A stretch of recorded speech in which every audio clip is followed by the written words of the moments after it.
जेलू बाहरले आउ पतियारा भी देखले गत ड्राइवर आंदोलन समय 13 तारिख में गिरफ हो जेल जाइथवा ड्राइवर संघ कोषाध्यक्ष आदित्य बेहरा को ओडिशा ड्राइवर संघर जबरदस्त स्वागत संबोधन ये तार चित्र आपण देखुं देवगढ़ आज संघर हजार हजार सदस्य एकाठी होते आदित्य को स्वागत करते समय ड्राइवर महासंघ सभापति प्रशांत मिंडुली सहित अन्य कर्मकर्ता माने उपस्थित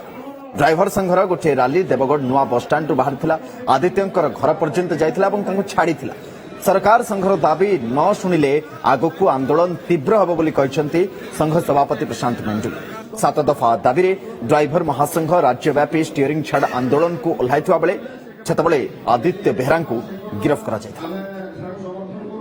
लिखित तो देना तथापि आम सरकार कथा ग्रहण करके भाई मैंने उठी समस्त ड्राइवर भाई मैंने तेणुक आम निहाती भाव में आशा अच्छी जे सरकार आमर जो दाबी गुड़ाक पूरण करने निहाती पूरण करेंगे बोलिकी निहाती भाव में कौटी ना कौटी जदि सरकार पुणी हेला करेंगे निहाती ड्राइवर समाज आगामी दिन पुणी प्रस्तुत अच्छी।